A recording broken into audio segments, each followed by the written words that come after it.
नमस्कार, आप देख रहे हैं के न्यूज इंडिया। मैं हूं आपके साथ गरिमा वाजपेयी। बात करेंगे नहीं रहे मनमोहन सिंह को लेकर।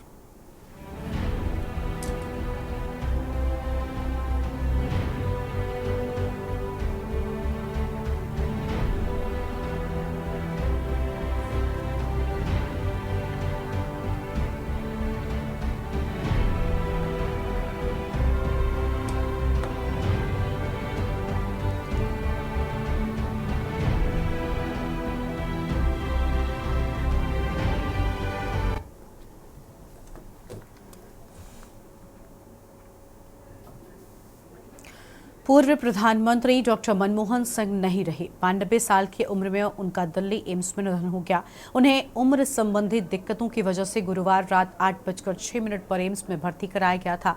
रात 9:51 पर उन्हें मृत घोषित कर दिया गया। मनमोहन सिंह प्रखर अर्थशास्त्री थे। 1991 में देश में शुरू किए गए आर्थिक उदारीकरण के वो शिल्पकार रहे। 2004 से लेकर 2014 तक वो प्रधानमंत्री भी रहे। उनके निधन से देश भर में शोक की लहर नजर आ रही है।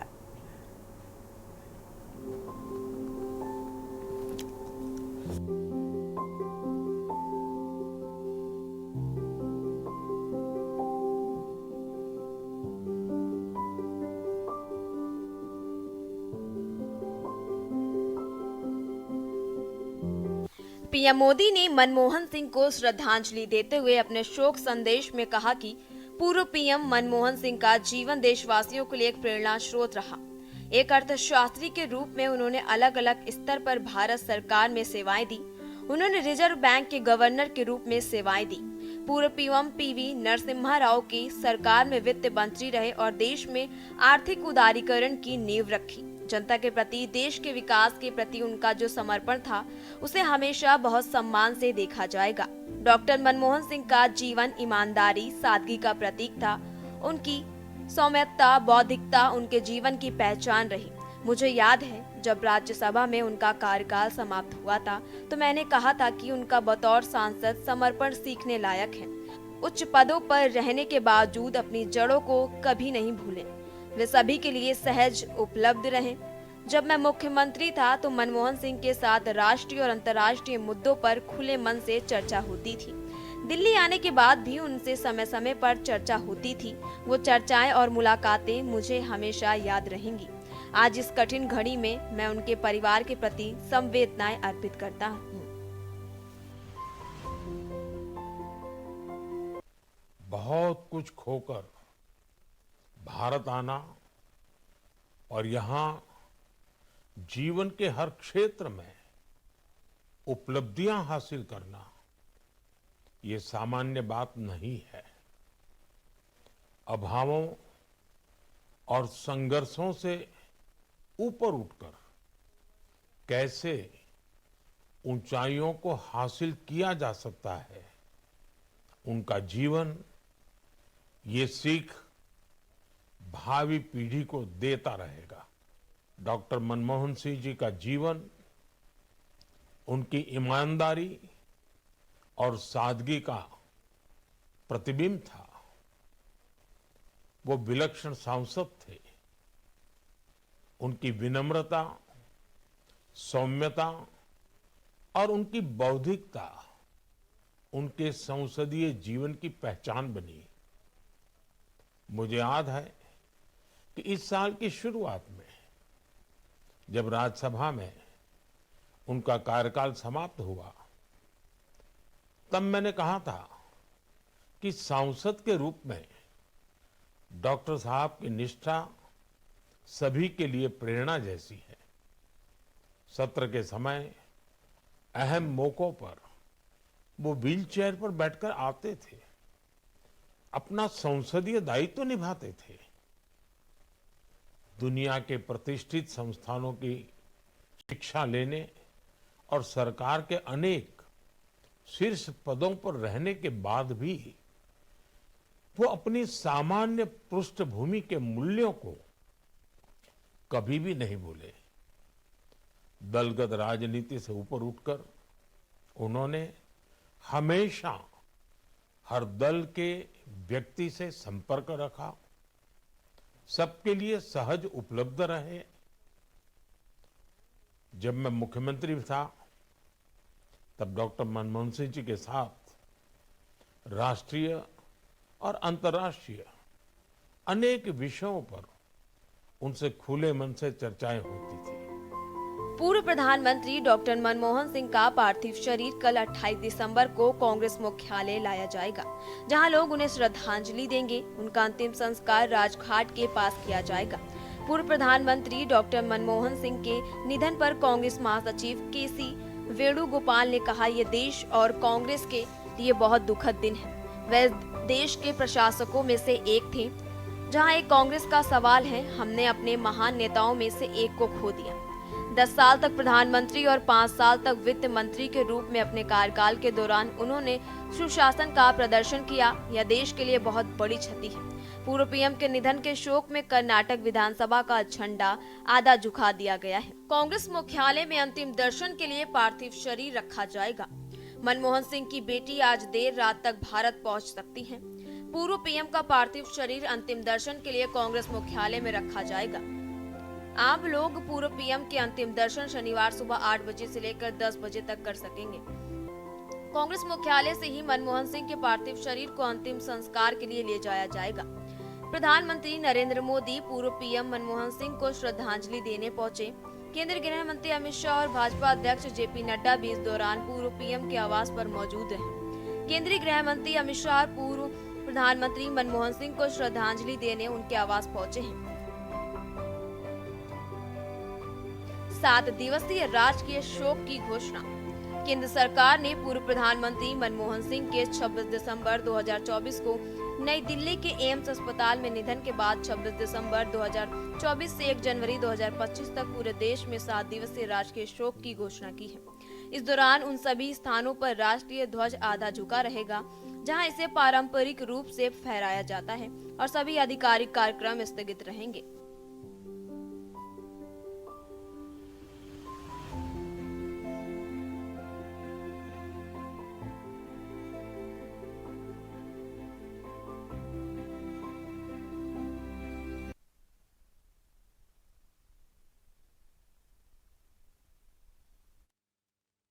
नहीं रहे। कल देर रात उन्होंने एम्स में अंतिम सांस ली और बढ़ती उम्र के चलते वो लगातार कई बीमारियों से ग्रसित थे और यही वजह है कि कल 8 बजे के लगभग उन्हें एम्स लाया गया था, लेकिन 9:51 पर उनके निधन की खबर सामने आई, जिससे देश भर में शोक की लहर नजर आ रही है। खुद कांग्रेस पार्टी के नेता राहुल गांधी की ओर से कहा गया कि उन्होंने अपने गुरु को खो दिया है और जैसे ही ये खबर सामने आई, प्रियंका गांधी, सोनिया गांधी सभी एम्स पहुंचे और कल उनका पूरे राजकीय सम्मान के साथ में अंतिम संस्कार किया जाएगा। अर्थशास्त्र के महारथी के रूप में उन्हें जाना गया। देश में उदारीकरण को लेकर उन्होंने अहम भूमिका निभाई और 2004 से लेकर 2014 तक देश की कमान संभाली। वो आरबीआई के गवर्नर के रूप में भी कार्यरत रहे। देश के वित्त मंत्री के रूप में भी उन्होंने अपनी सेवाएं दी और 10 सालों तक देश के प्रधानमंत्री के रूप में उन्होंने हर एक वर्ग के लिए खास काम किया और यही वजह है कि आज उन्हें याद किया जा रहा है। और भारत यूएस न्यूक्लियर डील में उनकी अहम भूमिका सामने आई थी, जिसके लिए उन्हें सराहा भी गया और उनकी बड़ी उपलब्धियों में से एक था।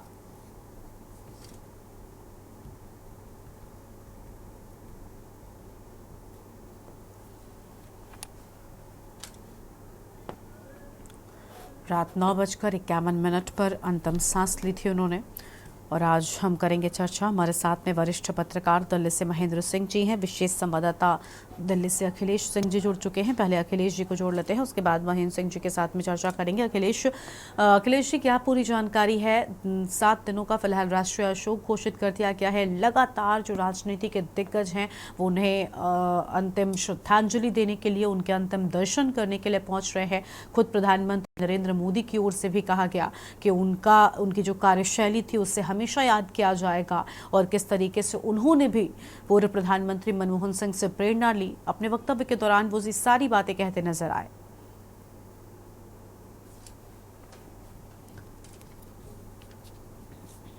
कि हर क्षेत्र के, हर वर्ग के, राजनीति से लेकर आम समाज और राजनीतिक दलों के नेता और संवैधानिक पदों पर बैठे हर व्यक्ति आज उनको श्रद्धांजलि अर्पित कर रहा है, उनकी यादों को याद करके वो वाकई याद कर रहा है कि कैसे उनके दौर में वो उनके संपर्क में आए, उनके साथ काम किया, उनके अधीन काम किया। डॉक्टर मनमोहन सिंह के व्यक्तित्व के बारे में सरलता, सौम्यता और जिस सहजशीलता के साथ वो लोगों से मिला करते थे, ये उनकी एक मिसाल थी और एक पहचान के तौर पे कहा जाता है। देश ही नहीं, पूरी दुनिया में उनको अर्थशास्त्री के तौर पर जाना जाता है, लेकिन जो सरलता थी, सौम्यता थी, सहजता थी और जिस व्यक्तित्व के साथ वो लोगों से मिलते थे, चाहे वो राजनीतिक दल के कोई पदाधिकारी रहे हो या संवैधानिक पद पर बैठा हुआ कोई भी अधिकारी रहा हो, या फिर आम जनता भी कभी भी किसी से मिलते थे। और संसद भवन में अक्सर जब उनकी किसी भी सांसद या किसी भी मंत्री से मुलाकात होती थी, तो वो सब उनकी यादों को याद कर रहे हैं कि क्या उनका एक बड़ा व्यक्तित्व था जिसके सहारे उन्होंने अपनी पहचान देश के आम आदमी तक पहुंचाई थी, कि वो किस तरह के सरल, सौम्य और सहजता के साथ लोगों के साथ पेश आते हैं। उनके कामों के तौर पर देखा जाए तो अर्थशास्त्री के तौर पर उनका भारत ही नहीं, दुनिया के तमाम देश हैं जो उनके बौद्धिक क्षमता को सलाम करते थे, मानते थे और उनको स्वीकार भी करते थे कि वाकई में वो अर्थशास्त्री है। और अर्थशास्त्र के तौर पर उनको जो अनुभव है और जो देश दुनिया के ज्यादातर पश्चिमी देश, चाहे अमेरिका हो, ब्रिटेन हो, किसी भी देश की बात की जाए, जो आर्थिक मंदी के दौर से हर देश गुजर रहा था, लेकिन प्रधानमंत्री के तौर पर जब डॉक्टर मनमोहन सिंह इस दौर से को बड़ी बेखूबी से संभालते हुए और उन्होंने निकाला कि आर्थिक मंदी का दौर जो पूरी दुनिया पर छाया, लेकिन भारत पर उस तरह का असर देखने को नहीं मिला। ये उनकी अर्थशास्त्र की एक सोच कही जा सकती है, अर्थशास्त्र की एक बौद्धिकता कही जाती है और अर्थशास्त्र के तौर पर उनकी पकड़ को कहा जा सकता है। इसके अलावा डॉक्टर मनमोहन सिंह को एक और दौर से बड़ा बेहद तरीके से पूरा देश और दुनिया याद करता है। 90 के दशक की बात की जाए, जब 1991 से 1996 के बीच जब वित्त मंत्री नरसिम्हा राव की सरकार में रहे, तो नरसिम्हा राव की सरकार के समय उन्होंने दो बड़े फैसलों के तौर पर उनकी पहचान की जाती है, एक तो वैश्वीकरण के तौर पर, दूसरा आर्थिक उदारी।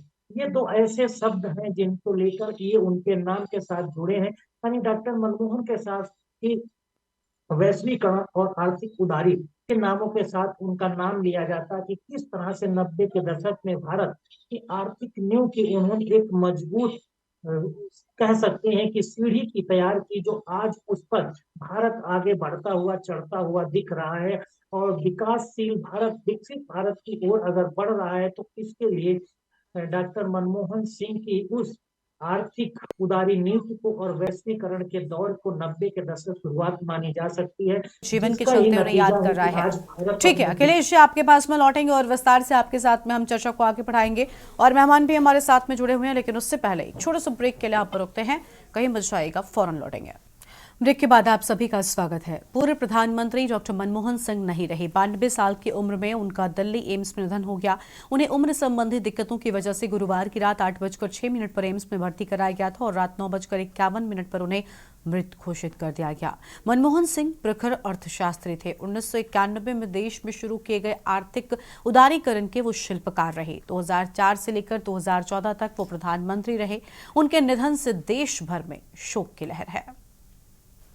बहुत कुछ खोकर भारत आना और यहाँ जीवन के हर क्षेत्र में उपलब्धियां हासिल करना, ये सामान्य बात नहीं है। अभावों और संघर्षों से ऊपर उठकर कैसे ऊंचाइयों को हासिल किया जा सकता है, उनका जीवन ये सीख भावी पीढ़ी को देता रहेगा। डॉक्टर मनमोहन सिंह जी का जीवन उनकी ईमानदारी और सादगी का प्रतिबिंब था। वो विलक्षण सांसद थे। उनकी विनम्रता, सौम्यता और उनकी बौद्धिकता उनके संसदीय जीवन की पहचान बनी। मुझे याद है कि इस साल की शुरुआत में जब राज्यसभा में उनका कार्यकाल समाप्त हुआ, तब मैंने कहा था कि सांसद के रूप में डॉक्टर साहब की निष्ठा सभी के लिए प्रेरणा जैसी है। सत्र के समय अहम मौकों पर वो व्हीलचेयर पर बैठकर आते थे, अपना संसदीय दायित्व निभाते थे।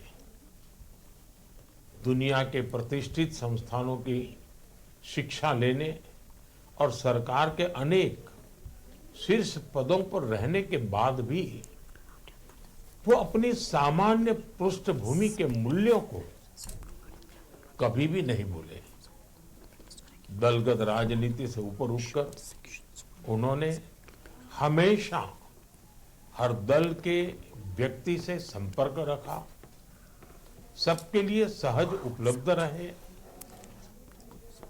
जब मैं मुख्यमंत्री था तब डॉक्टर मनमोहन सिंह जी के साथ राष्ट्रीय और अंतर्राष्ट्रीय अनेक विषयों पर उनसे खुले मन से चर्चाएं होती थी।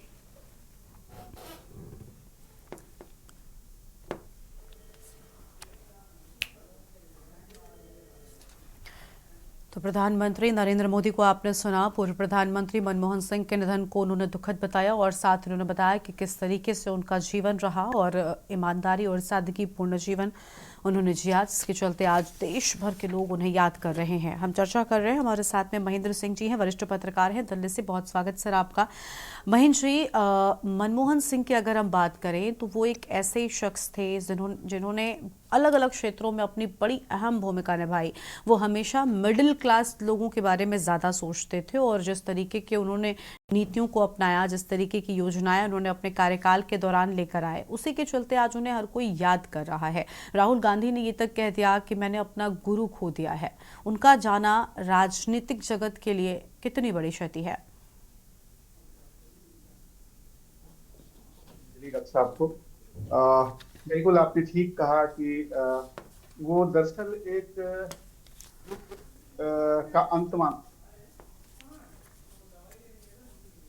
आए वित्त मंत्री के तौर पे। देश आर्थिक संकट से गुजर रहा था और उस स्थिति को, विकराल स्थिति को उन्होंने धीरे धीरे करके वित्त मंत्री के तौर पर, उसके बाद फिर जब वो प्रधानमंत्री बने तो वो संवार लिया और बहुत अमूलचूल परिवर्तन किए उन्होंने तमाम नीतियों में। और एक राजनेता के तौर पर हमेशा वो सौम्य, सादगीपूर्ण, कोई ऐसा बयान ना देना जिससे कि कोई विवाद पैदा हो, और सबसे वो बहुत अच्छे से मिलते थे। मतलब बहुत कुछ उनसे सीखा जा सकता है आज की राजनीतिक दौर में। जिस तरीके से कटुता, जिस तरीके से एक दूसरे की टांग खींचना और इतने निचले स्तर तक ले जाना आज की राजनीति में देखा जा रहा, उस वक्त उनके दौर में ऐसा नहीं था।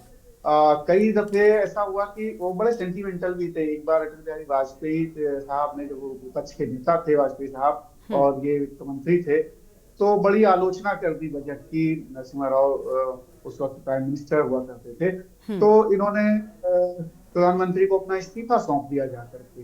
अब राव साहब ने फिर वाजपेयी जी को बुलाया और उन्होंने कहा कि देखिए, ये आप की बातों से बहुत आहत हुए। तो वाजपेयी जी ने उनको समझाया कि देखिए, विपक्ष के नेता के तौर पे हम आलोचना आपकी करेंगे, लेकिन ऐसा नहीं कि आप इसको दिल से लगाइए। उसके बाद तो आप सोचिए, वो बहुत ही सेंटिमेंटल आदमी थे, बहुत ही भावुक आदमी थे। उनकी हर तरीके से उनकी जो विदेश नीति है, आप देखिए, उनको मनमोहन डॉक्ट्रिन के नाम से जाना जाता था। कि वो किस तरीके से, चाहे वो न्यूक्लियर डील हो अमेरिका के साथ, चाहे वो इजराइल से संबंध हो, चाहे वो चीन से संबंध हो, ब्राजील से संबंध हो, उस सारी चीजों को बहुत करीने से भारत के पक्ष में वो याद किया जाता है, उस सारे विदेश नीति को। ऐसे ही आर्थिक मोर्चे पे, इसके अलावा आप देखेंगे राइट टू एजुकेशन, तो बाद में मौलिक अधिकार बना बच्चों का, कि राइट टू एजुकेशन 6 साल से 14 साल के बच्चों को पढ़ने का अधिकार। ये बहुत विजनरी सोच थी, कुछ नहीं सकता था इस तरीके से। अब बच्चों का अधिकार है तो सरकार को पढ़ाना पड़ेगा। जैसे मनरेगा, ये देखिए मनरेगा का बिल्कुल, ये अभी वो जब शुरुआत कोरोना उन्होंने कोविड। की थी, चाहे आधार कार्ड से रूबरू कराना हो या फिर मनरेगा योजना की शुरुआत हो। कुछ किस्से आज हम सोशल मीडिया के माध्यम से महेंद्र जी देख रहे थे। असीम अरुण जी हैं, फिलहाल बीजेपी में हैं, वो उनके जी, जी, बॉडीगार्ड रहे हैं। आज उन्होंने सोशल मीडिया प्लेटफॉर्म पर एक वाकया शेयर किया जिसमें उन्होंने कहा कि जब वो प्रधानमंत्री थे तो उनके पास एक BMW कार होती रहती थी, लेकिन बावजूद इसके वो हमेशा ये बात कहते थे कि उन्हें उनकी मारुति 800 ही पसंद है, वो उनकी अपनी गाड़ी है, क्योंकि BMW तो प्रधानमंत्री की है। तो मिडिल क्लास लोगों के साथ उनका जो लगाव था वो इन सारे बातों से, इन सारे किस्सों से साफ जाहिर हो रहा है कि वो कितना अपनत्व रखते थे। और यही वजह है कि मनरेगा जैसी योजना की शुरुआत जो आज भी हजारों करोड़ों लोगों के लिए किस तरीके से वरदान साबित हुई, वो हम सब ने देखा। जी बिल्कुल आप ठीक कह रही हैं। और वो डाउन टू अर्थ आदमी थे, रियल सेंस में डाउन टू अर्थ आदमी थे। कोई उनका इस तरीके का लाग लपेट नहीं होता था, सीधी बात कहते थे। और देखिए जो अब चाहे राइट टू एजुकेशन है, वो किसके लिए थी राइट टू एजुकेशन? वो गरीब आदमी के बच्चों के लिए थी, जो सरकारी स्कूलों में पढ़ते हैं, जो वहां भी नहीं भेज पाते थे। तो वो एक तरीके से मनरेगा स्कीम है। इसके अलावा जो आर्थिक उदारीकरण है, सबसे ज्यादा जो बेनिफिट हुआ आर्थिक उदारीकरण का, वो मिडिल क्लास को हुआ। आज जो आप देख रही हैं, लोग गाड़ियों में चल रहे हैं, बाइक्स में चल रहे हैं। आज जिस दौर में वो वित्त मंत्री बने थे, उस दौर में बहुत कम गाड़ियां यहाँ हुआ करती थी, बहुत कम मोटर बाइक्स यहाँ हुआ करती। आज देखिए आप गांव गांव में, हर घर में मोटरसाइकिल आपको मिलेगी। गांव में तमाम गाड़ियां मिल रही हैं। जो लोगों को प्राइवेट सेक्टर में नौकरियां मिल रही हैं, सरकारी सेक्टर इतनी नौकरियां नहीं दे सकता था प्राइवेट सेक्टर में। तो ये सब मिडिल क्लास के लिए ही है कि क्योंकि पूंजी का जब प्रवाह हुआ, जब इन्वेस्टमेंट आया, विदेशी पूंजी आई यहाँ पर, तो उससे बहुत सारे जॉब, बहुत सारी चीजें क्रिएट हुई। नहीं, वो तो जो निश्चित शुरुआत, तौर पर आप बिल्कुल ठीक कह रहे हैं कि वो जो शुरुआत हुई, अगर वो नहीं होती तो आज ये तस्वीर नहीं होती। और सबसे बड़ी डाउन टू अर्थ होने की बात जो महेंद्र जी आपने कही, वो उनका एक किस्सा वो भी है जब प्रेस कॉन्फ्रेंस के दौरान उन्होंने कहा था कि मीडिया की अपेक्षा इतिहास मेरे प्रति दयालु रहेगा। तो ये जो बातें थी, और वो एक ऐसी शांत शख्सियत थे जो हमेशा बोलने में कम और कर दिखाने में ज्यादा विश्वास शायद रखते थे। और यही वजह है कि उनकी छवि बहुत अलग हुई। कई बार विपक्षी नेताओं ने उनकी इस बात को लेकर उन्हें घेरने का भी प्रयास किया, लेकिन जो चीजें निकल कर सामने आई वो तो कुछ और ही थी। जी बिल्कुल। वो बोलते कम थे, लेकिन वो मीडिया से रूबरू जरूर होते थे। वो मीडिया से बहुत प्रेस कॉन्फ्रेंसेस की हैं उन्होंने, और बहुत ही। और जो आखिरी में जो आप बात कर रही, जिस वक्त वो जब वो चुनाव के आखिरी उसमें जब हार गए थे, और उसके बाद तब उनसे पूछा गया कि आपको कैसे याद रखें, तो उन्होंने बताया कि ये तो इतिहास हमें बताएगा, मैं क्या आप अपनी तरफ से बताऊं।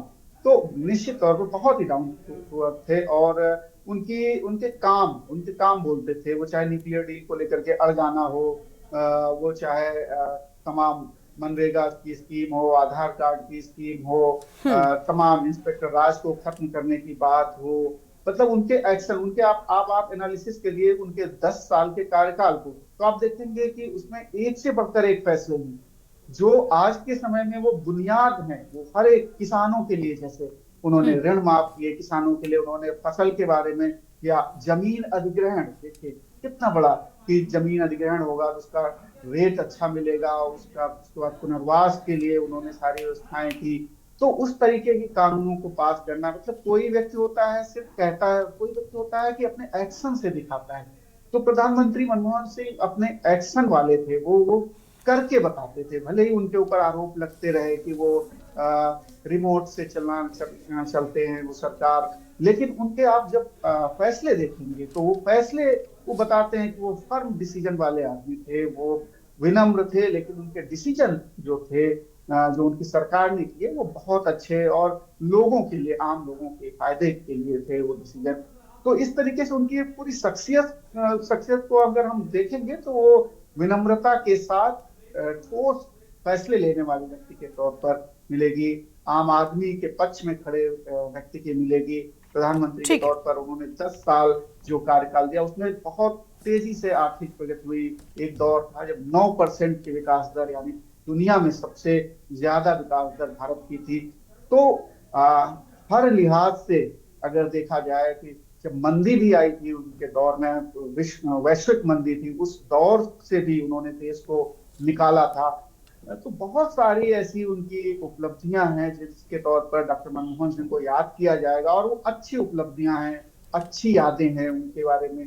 वो अपनी पूरी लाइफ जी करके गए हैं, बहुत ही अच्छी जिंदगी वो जी करके गए। ये उम्र थी उनकी, और इस उम्र में हर एक को किसी न किसी पल जाना होता है। तो लेकिन वो अपने पीछे एक पूरी लेगेसी छोड़ के गए हैं अपनी डॉक्ट्रिन की। आप सोचिए कि बराक ओबामा उस वक्त राष्ट्रपति हुआ करते थे अमेरिका के, और वो ठीक है। उनको बहुत फॉलो करते थे, बड़ी इज्जत करते थे उनको, डॉक्टर साहब की, और उनको अपना गुरु तक एक तरीके से कहते थे। बिल्कुल। और आज देखिए जब वो हमारे बीच नहीं रहे तब उस दौरान उनकी ओर से वो बात राहुल गांधी ने कही भी कि मैंने अपने गुरु को खो दिया, और हर कोई उन्हें उनकी सादगी के लिए आज ज्यादा याद कर रहा है। जो काम उन्होंने किए वो देश और देश की जनता के भले के लिए किए। वो कितने डाउन टू अर्थ पर्सन थे, वो आपने अलग अलग किस्सों के माध्यम से भी हमें बताया। और आज हर कोई, चाहे देखिए असीम अरुण का मैंने एक उदाहरण दिया, वो आज बीजेपी सरकार में मंत्री है, बीजेपी के नेता हैं, लेकिन एक वक्त में वो मनमोहन सिंह के बॉडीगार्ड रहे। और उन्होंने जो किस्सा साझा किया उसके माध्यम से उनकी सादगी और एक आम व्यक्ति की तरह जीवन जीने की जो उनकी कोशिश थी वो साफ तौर पर झलक रही है, और हर कोई उसके लिए उनको सराह रहा है। आज जब वो हमारे बीच नहीं रहे तब भी वो हमेशा हम लोगों की यादों में रहेंगे, और जो देश के लिए उन्होंने काम किया उसे हमेशा याद किया जाएगा। शुक्रिया आपका सर हमारे साथ जुड़ने के लिए और अहम बातचीत के लिए। अखिलेश जी आपका भी बहुत शुक्रिया। तो पूर्व प्रधानमंत्री डॉक्टर मनमोहन सिंह हमारे बीच नहीं रहे, आज देश भर के लोग उन्हें याद कर रहे हैं, और अंतिम दर्शन के लिए फिलहाल उनका पार्थिव शरीर कांग्रेस मुख्यालय में रखा गया है। लगातार जो राजनीतिक दिग्गज हैं, जो हम लोग हैं, वो उनके अंतिम दर्शन करने के लिए पहुंच रहे हैं। उनका अंतिम संस्कार कल किया जाएगा। इस कार्यक्रम में इतना ही। आप देखते रहिए न्यूज़ इंडिया।